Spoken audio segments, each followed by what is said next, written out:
Okay, good morning, good afternoon, good evening. Welcome to BWTM Sports Gaming.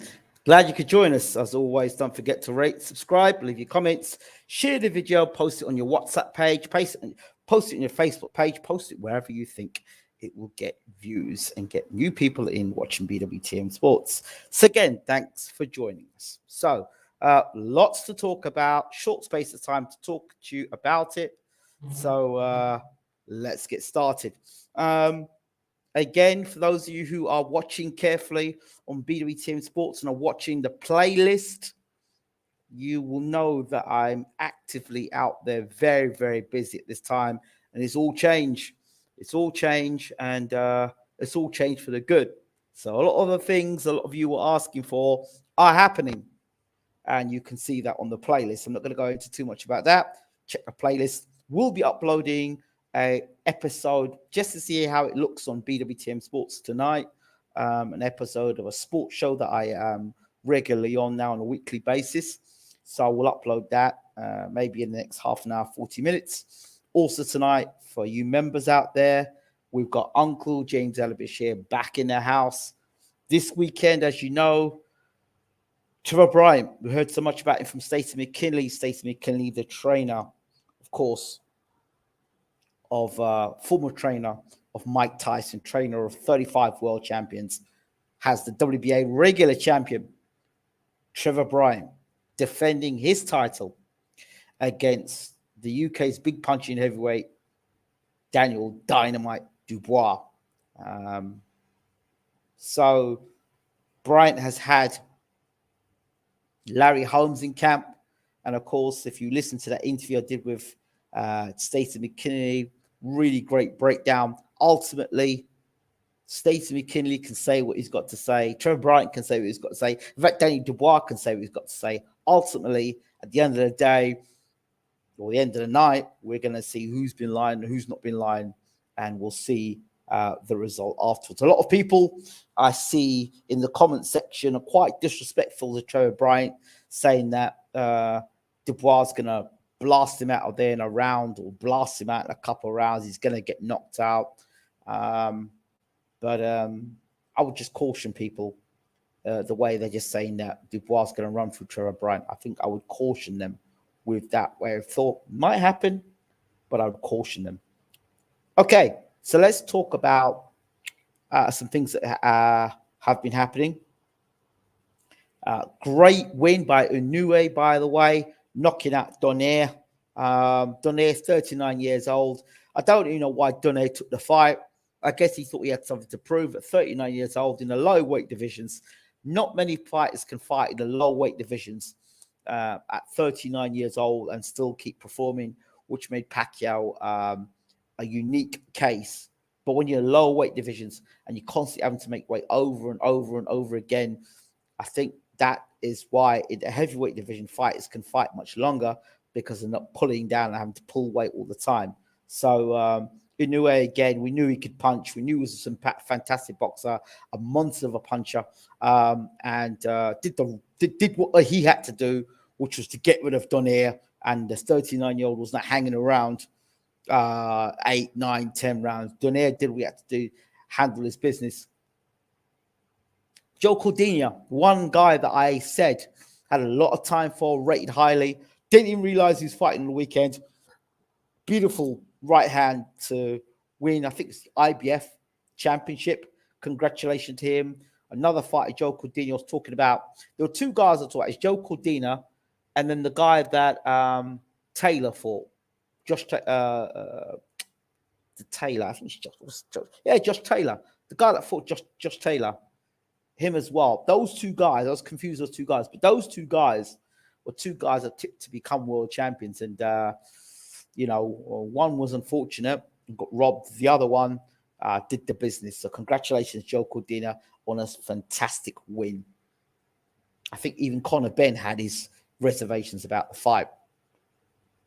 Right, now I want to talk about things in boxing. I think things that are hurting the sport of boxing. And that moves us straight into the weekend with George Kambosos, the undisputed champion of the world, all disputed if you count the WBC franchise belt and all the rest of it. versus Devin Haney.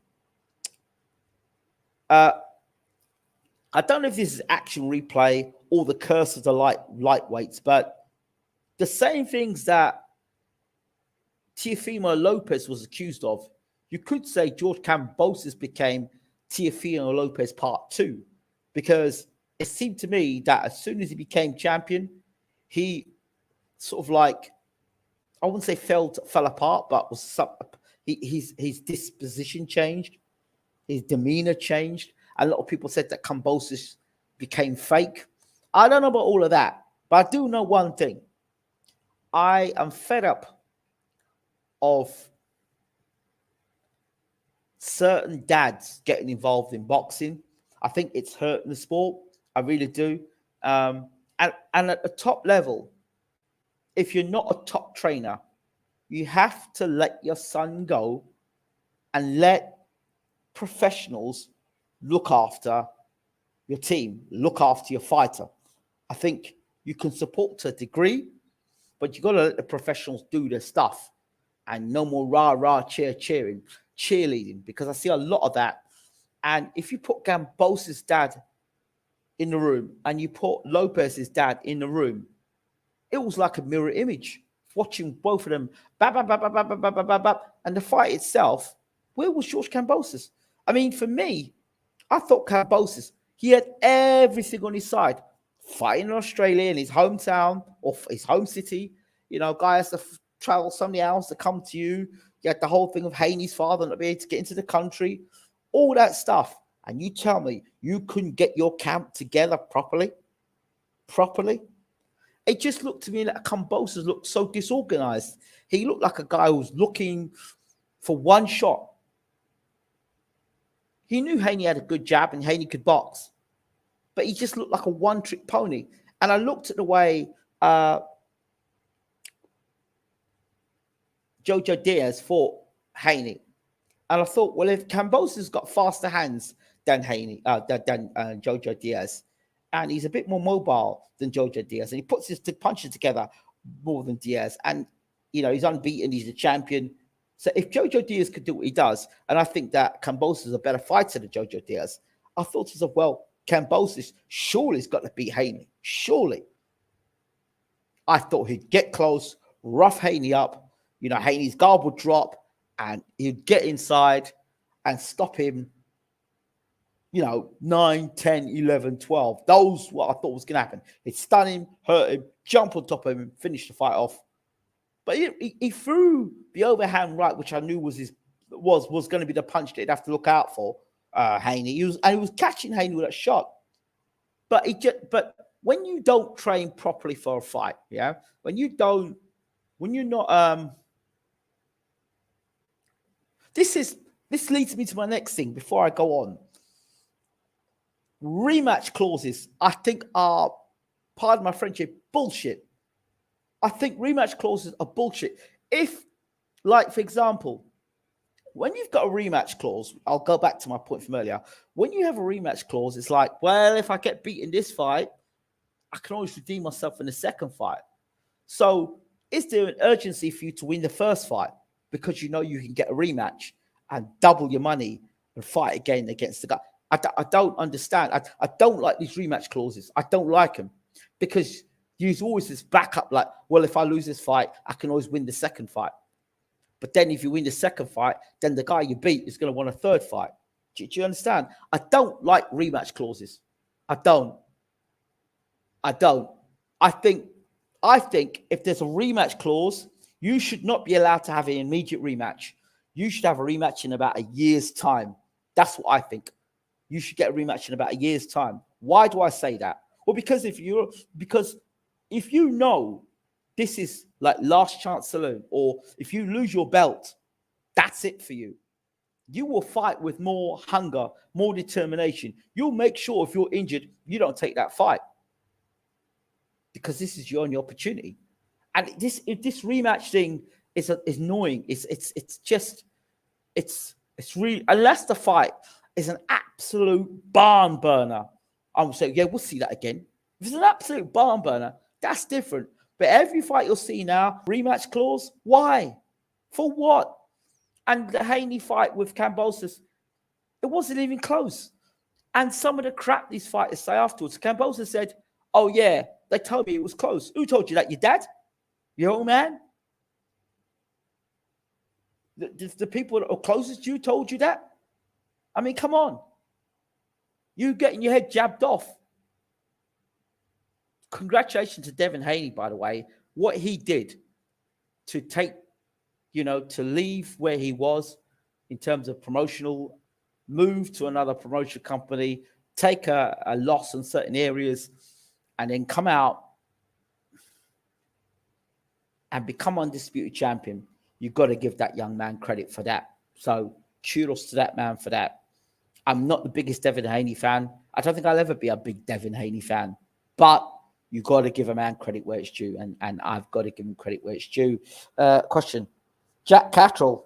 You don't know his name. Must not know nothing about boxing. Oh, yeah, great. No, I think we're going to block you because I think you're going to be a problem. Okay. Bye. Right, so yeah, Jack Catterall. Thank you for the reminder, by the way. So Jack Catterall. So back to my point. Rematch clauses are, unless it's like two reasons for a rematch clause. Fight's an absolute barn burner, or the decision is a disputed one. Like Josh Taylor against Jack Catterall. That fight should be an immediate rematch. Where is it? Where's the immediate rematch? There was an injustice done there. Immediate rematch. You have to fight that guy immediately. There's no, I'm moving up in weight. You fight immediately. Adam, good evening, brother. It's so good. I'm so glad to see that you're over on the other channel watching what's going on. Who told George it was close? Probably British judges. Keep up the good work, Lakers. Appreciate it, brother. Appreciate it. I'm uploading a sports video tonight. So now I'm a regular on national TV on two different channels, and on radio as well. So I'm uploading that stuff. So I'll probably upload it on this sports channel as well. So I want to change the look of BWTM Sports moving forward, so it becomes more of a general sports channel rather than just boxing. So yeah, really appreciate the love, man. Really do.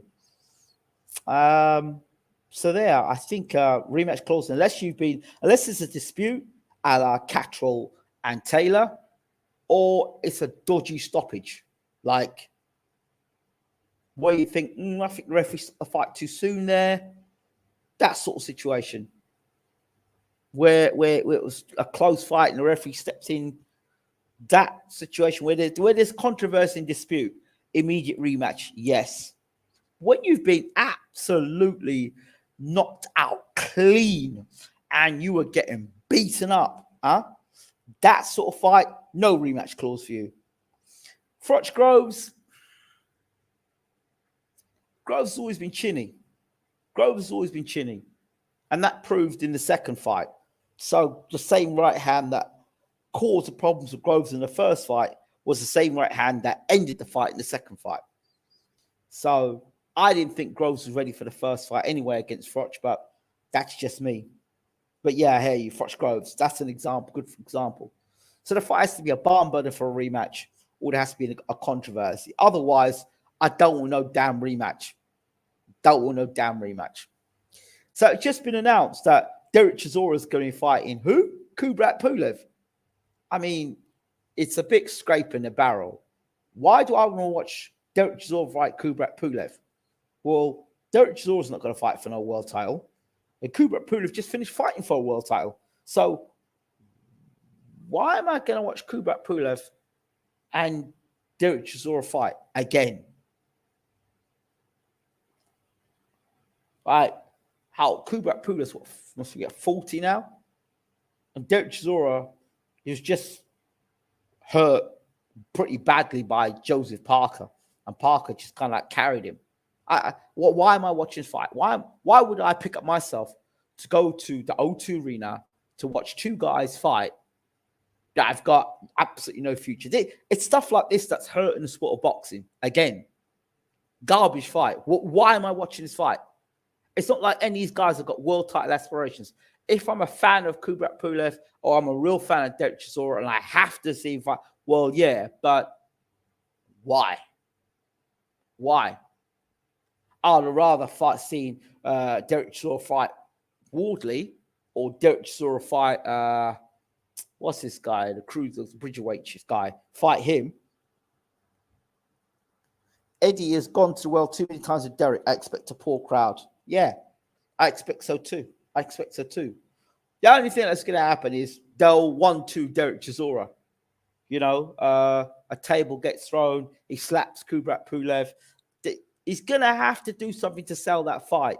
So expect something crazy coming out of Derek Chisora and Kubrat Pulev. Somebody's got to strangle somebody. Somebody's got to slap somebody. Somebody's got to scuffle on the floor. Somebody's got to say something bad to somebody else. It's all pantomime now, right? When that fight like that is made, you know what's coming. You know it's just nonsense that's going to come with it. Comical pantomime stuff. Why? What for? Kubrat Pulev, I believe in Derek Chisora, good friends anyway. What's going to Hughie Fury? I heard he was fighting Michael Hunter. Well, see, I would rather fight Martin Piccoli fight Derek Chisora. I could put fights together. Martin Piccoli, Derek Chisora. That's a fight to make. Redemption fight. Tony Yoka versus Dillian White. I say there's 2 fights I've got there ready for you. And I don't even work in the sport. Rematch incoming. LOL. So, those are my thoughts on those things. So these things are killing the sport. Apart from dodgy judges, dodgy referee. Oh, what's going on here? Dodgy judges, dodgy referees, dodgy referees, rematches that are unnecessary. Yeah, you know, and these judges we keep bringing back over and over again that are completely useless. Why? These judges should be going and having regular tests, like regular exams. This is what should be happening.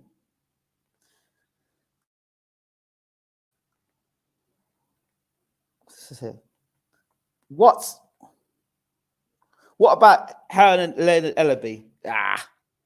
Hearn talks too damn much. I've said it already. He talks too much rubbish.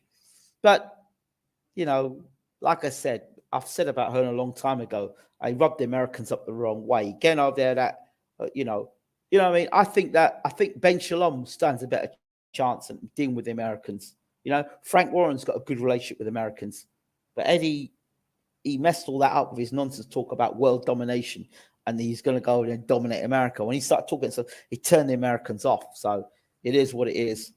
My money's on Leonard Ellaby anyway. So straight up.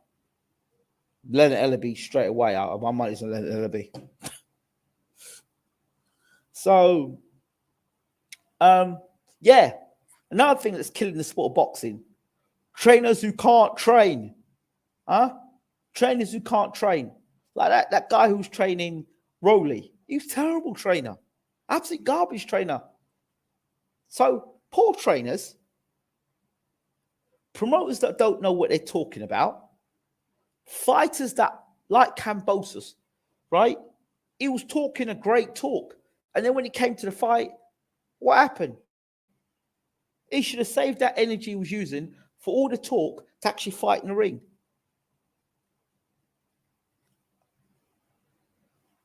Yeah? Overpriced pay-per-views. All these things are killing the sport of boxing. That's why UFC is so attractive. Haney won every round in Australia. Well, that making me choke. When you go in a man's backyard, like Australia, and you beat the crap out of on a jab alone. Now they're coming out of Kambosos' corner and saying, oh, well, he didn't get his tactics right. He didn't do this and that. That's what I say, the rematch clause. The rematch clause wasn't there, he would have got himself together for sure. James Ali-Bashir should be AJ main trainer. Well, I said it before, when I spoke about the Robert Garcia, when McCracken was being sacked, and I said I heard about Robert Garcia being trainer. You know my thoughts on that. Who has Robert Garcia trained at heavyweight? I think he trained one journeyman fighter at heavyweight. And AJ says he's very calculated. Well, that's up to AJ. But I'll tell you something now. If AJ goes out there, tries to attack Usyk, with that caveman style, he'll end up like Rolly. If he goes up there trying to attack Usyk, yeah, he will end up like Rolly. Usyk is a better boxer than AJ. Full stop. He's a better boxer. He's a more accurate puncher. He's got faster hands. He's got better footwork. He's all-round better fighter. So if AJ is stupid enough, which so far seems to be, to go out there and try to attack Usyk, and it's the wrong fight to be experimenting, it would have been a safer bet to have gone with a man that's trained Usyk in your corner. That would have been calculated, and that would have made sense. But I suspect he's been training Robert Garcia for a while. That's what I suspect. Now the fight's going till August. August 20th, they're talking now.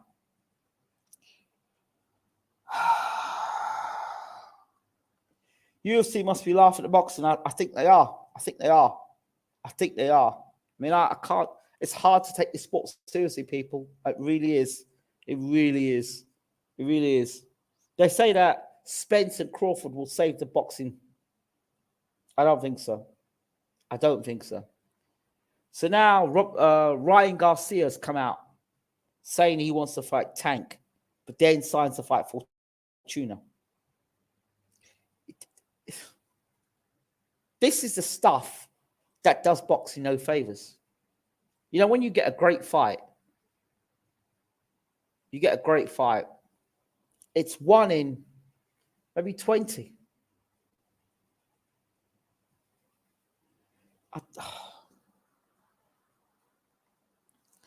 Anthony Yard title shot coming soon. Against who? Who's he fighting? He's not fighting Beterbiev. They're still talking about Buatsi and Canelo.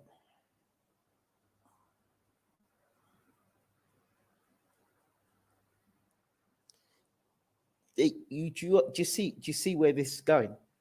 What the hell is Buatsi doing fighting Canelo? I don't understand it. I don't get it. I don't get it. For the weekend, for Daniel Dubois' sake, I hope he has overcome his challenge.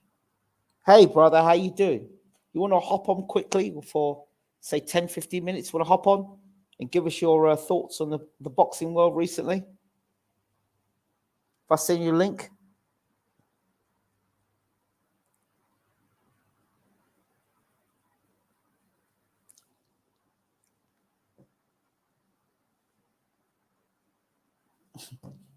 I'm going to send you the link, bro. So you can just hop on and share your thoughts with me. Get you here. Go back.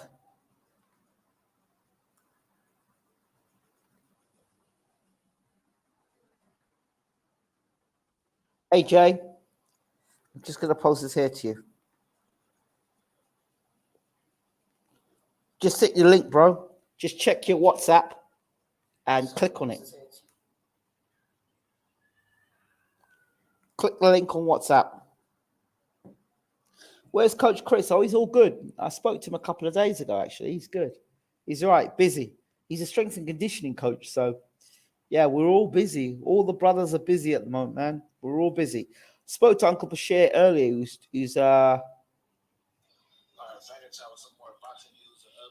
training. He was busy training another fighter. So the guy's name is Igor. He's training.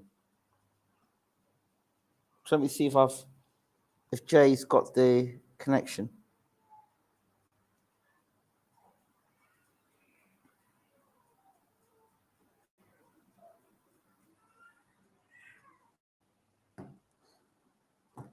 Jimmy says, Inoue destroyed Donaire in the rematch. This was a 3-fight unification. 1-2 showed how pound for pound level gets the job done. Shakur and Haney could learn a thing or two about entertainment. Yep, I guess so. Inoue, though, is blessed with tremendous punching power. Oh, guy's got punching power, speed, good boxer, good chin. He's going to be a legend in his own right, Inoue. So, shout out to him. Ibra, how we doing, brother? How we doing? Uncle Bashir on tonight.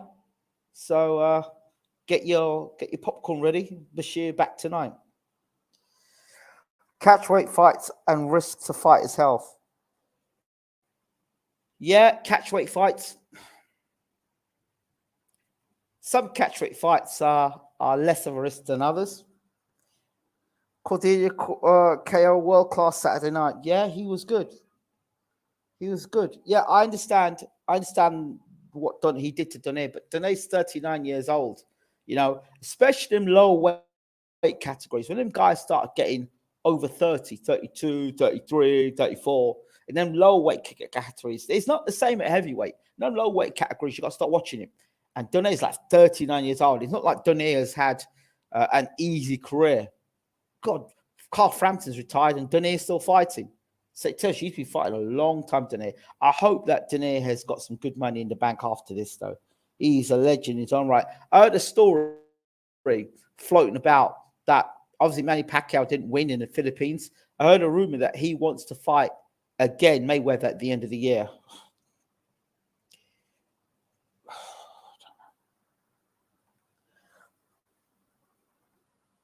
Boxing is coming global. It's booming in the UK, Japan, Mexico, Australia, Dubai, and Russia. America isn't the only game in town anymore. Yes, it is. It is booming. I'm not so sure if I would say the word booming. Boxing has always been big.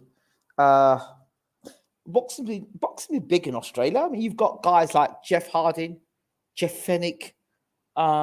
You've had some good fighters, and you know you've had the cruiserweight Australian guy. You have some good guys from New Zealand. And you've just had. Oh, by the way, anyone see Lucas Browne knockout of Junior Farr? The first round came out, yeah, watching Junior Farr. I've seen him flip the jab, and I'm seeing a right hand to throw over Junior Farr's left jab. I'm thinking, this guy's throwing a telegraph left jab. All Lucas Browne has to do is, oh! And next thing, Junior Farr's on the floor. This was not the same Lucas Browne who was getting knocked out the other day by Paul Gallen. You know, I don't even know what to believe in boxing anymore. He fought Paul Gallen the other day, right? I think Paul Gallen might have been a rugby star or something like that in Australia. And he had a grudge match with Paul Gallen. And he got knocked out, I think, in the first round. And now he comes back and knocks out Junior Farr in the first round himself. But Junior Farr went the distance with Joseph Parker. Who would have thought it? Junior Farr, from when he came in the ring, he just looked too casual. Too casual when he got caught with that shot. Too casual. In the heavyweight division, you be casual, this is what happens. Yeah.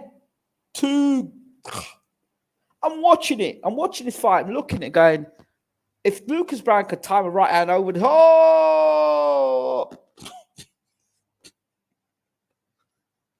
if you go back and watch that fight again, and watch watch how Lucas is, he just turns himself side on, and you see he's actually ready to let the right hand go, and you see Farr just popping his jab out. But he's popping his jab out like predictably, and his chin's up in the air, and he's throwing his jab, and he's leaving his chin up in the air. I'm thinking, bro, what are you? And somebody in the gym, somebody in a boxing gym somewhere has got a set of pads watching him do that. So that is the responsibility, not just of the fighter, but of the trainer. But, you know, you jab, you always talk the jab here, and you keep your chin behind your jab. Like your chin here, your chin, there's your jab in there. And you jab, you've got this tucked in there. And you taught it basic here. What's he doing jabbing down here for?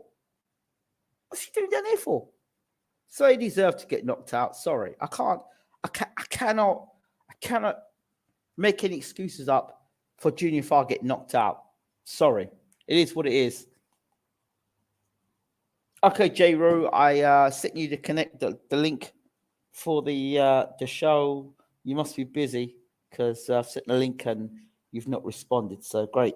Everybody, I've got to get off now because a premiere of the sports show that I'm on weekly now. It's on national television.